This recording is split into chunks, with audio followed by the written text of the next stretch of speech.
So let us now calculate the same cash flow from operations using the indirect method of calculations. So as we have learned earlier that the indirect method will actually start from the net income. So that will be your step 1. So let me write down that steps one by one from the indirect method.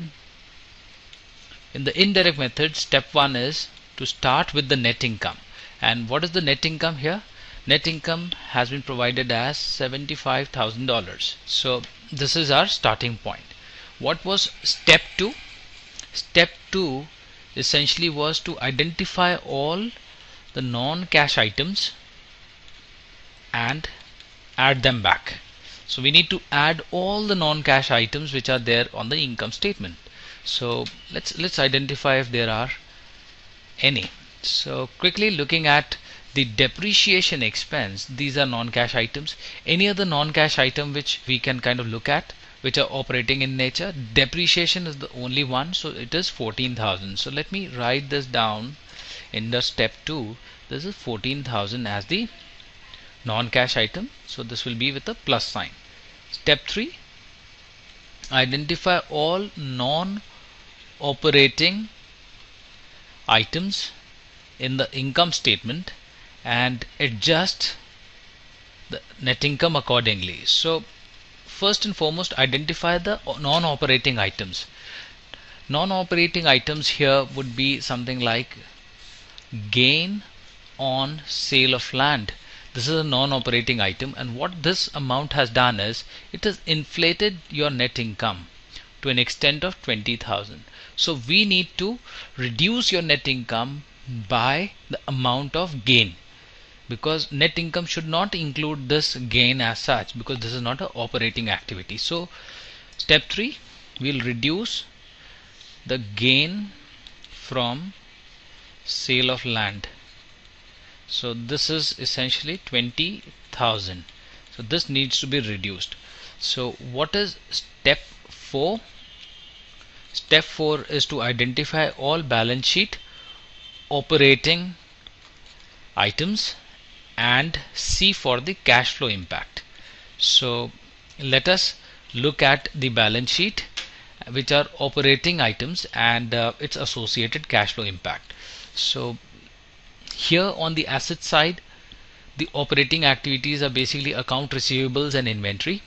Land is a investment activity, again goodwill is an investment activity. Likewise, when we look at the liabilities, accounts payables operating, wages is operating, interest is operating, taxes is operating, dividends payable in fact is a financing activity. So if you remember, dividends paid is a financing activity because it is related to the equity holders. So these are the 4 items which are on the current liabilities side, which are operating activities. Likewise, there's one more which emanates from the taxes point of view. So this is deferred taxes. So all these items will have different cash impacts. So let us analyze what are the cash impacts. We have looked at this earlier when we were discussing the direct method. So here, doing real quick, account receivables increases, so this will have a cash impact, which will mean there's a cash outflow of 2,000.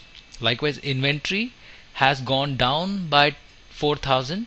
This means cash will go up by 4,000 here. Let's look at accounts payable. Accounts payable increases by 8,000, and since this is on the liability side, an increase in liability would be treated as cash inflows. So this is positive 8,000. Wages payable, your liability has reduced by 7,000. 16 minus 9, 7.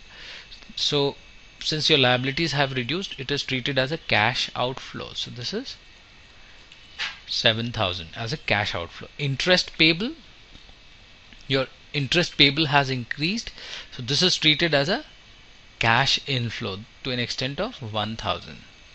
What about taxes payable? Your taxes payable has also increased, so this is an increase of 2,000 here. And finally, the deferred taxes, here the increase is to an extent of 10,000. So let's do a sum total.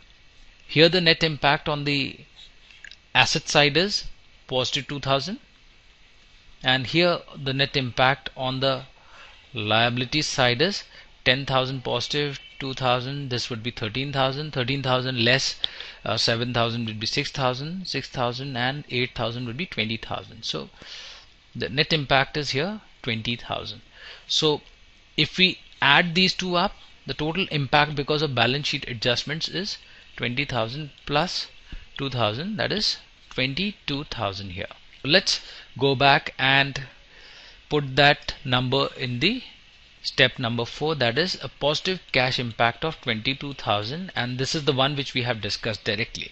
So your cash item will be the sum total of all this 75,000 plus 14,000 minus 20,000 plus another 22,000. So this number comes out to be another 85,000. So both the methods you have seen that your cash flow from operations comes out to be 25,000 itself. So let us now go ahead and calculate cash flow from financing and cash flow from investments.